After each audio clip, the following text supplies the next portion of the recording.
Hello, welcome. Dr. Sushma Singh this side. Today in Unit 29, People's Science Movement, we are going to start our lecture with topic A Brief History of Science Movement.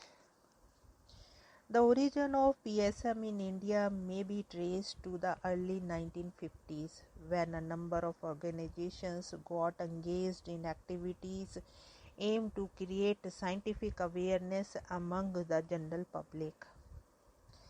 The Kerala Sahitya Shastra Parishad, the Marathi Vigyan Parishad, the Assam Science Society and the Banga Vigyan Parishad are the more prominent among them. They began dissemination of information about science and technology by publishing literature in various Indian languages. Of this, KSSP in 1960s and 1970s grew into a mass organization. A convention of PSM was held for the first time in India in November 1978 in Trivandrum under the auspices of Kerala Sahitya Shastra Parishad (KSSP). Since then, there has been an intensification of the interest in initiating a PSM in several parts of the country. The need was then felt for second convention of PSM, which was hosted by KSSP in Kerala. The concern of convention was focused on the need to define a PSM, which should form the basis of an all India perspective so that programs and activities initiated would have a clear-cut direction and purpose. 4 areas were identified for a future program of action as the basis for the initiating a PSM in the country: health, education, environment, and use of arts as a medium of communication with the people. After extensive discussion, a few common programs were chalked out for each of these subjects so that the joint action could be initiated throughout the country. The first is health.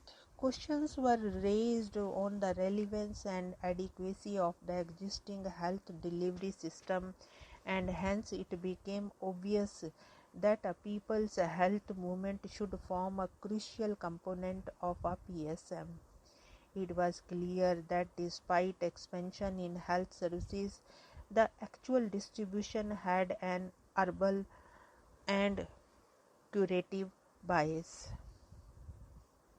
The objective intensity of joint action at the all India level, the possibility of involving non-professional in such action programs, and the availability of resources and manpower for implementation were considered. The convention noted that the role of indigenous medicines as a possible alternative should be scientifically examined. The irrationality of the anti-diarrheal drug combination was emphasized, that it was pointed out that the people should and can be educated on such simple measures as oral rehydration therapy (ORT) for managing diarrhea. The interrelationship of diarrhea and unsanitary living conditions, lack of facilities for sewage disposal, and above all malnutrition and poverty were identified as some of the issues that should be emphasized in such campaigns.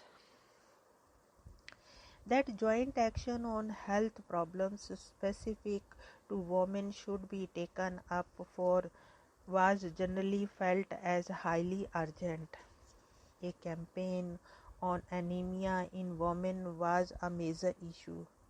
Propaganda against the irrational anti-anemic drug, demand for better medical facilities during pregnancy, prophylactic measures against anemia, and identifying root cause of anemia as poverty and the poor socio-economic condition were highlighted. Now the second point is education. The most burning issue in the field of education was the failure of the government to implement UPE, which was closely linked to the need of adult education.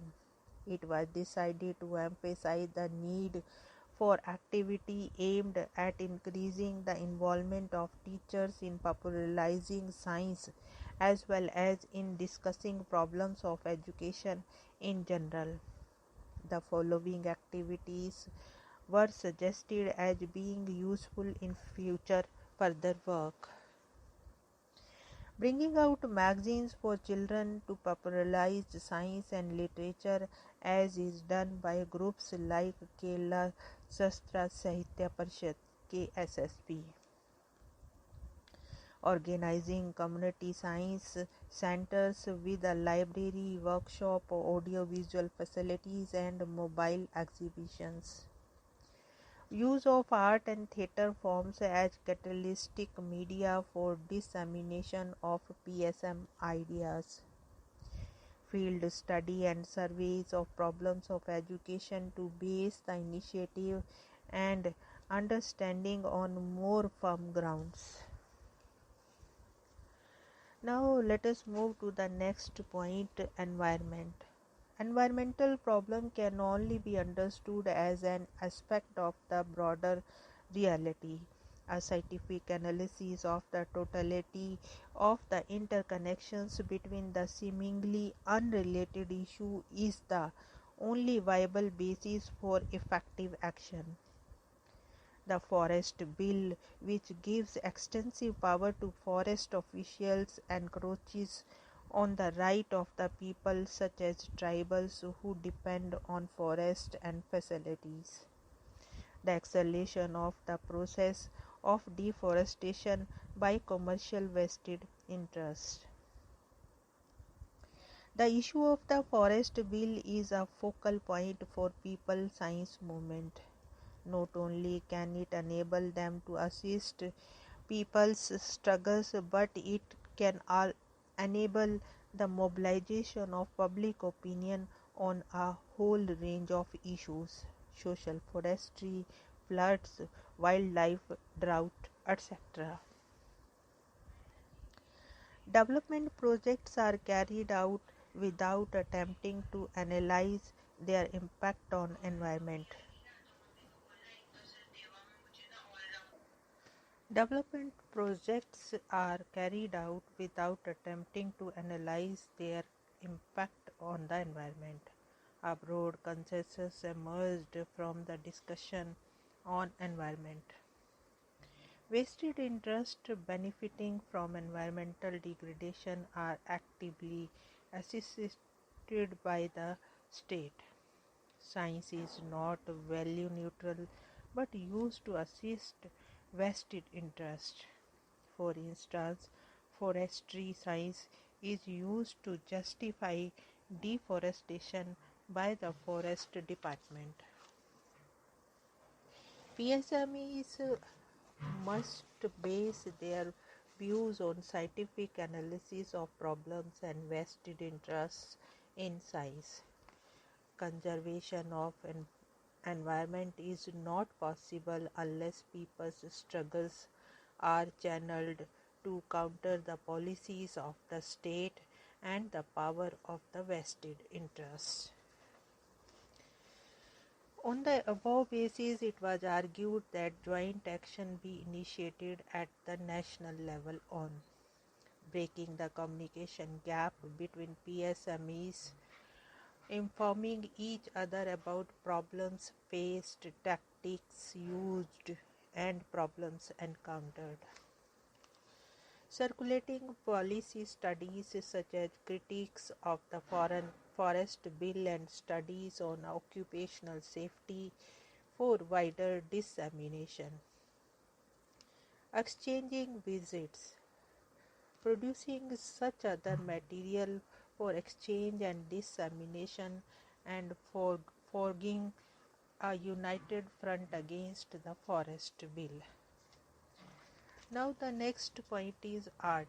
A general deal of discussion took place on using art as a medium of communication with the people.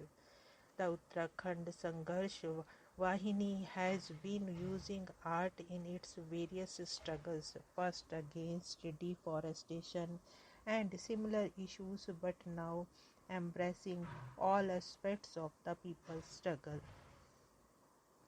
It was felt that efforts should be made to exchange not only the experiences but also performances of different groups, using art as a weapon in creating people's consciousness. This would not only enrich each other's efforts but also create a feeling of solidarity among people. Through such interchange, they could see and understand the linkages between their micro and macro situations. Mutual exchange of visits, translation and adoption of the material used by different groups were viewed as useful tasks. Here we want to close this lecture. Thanks for listening.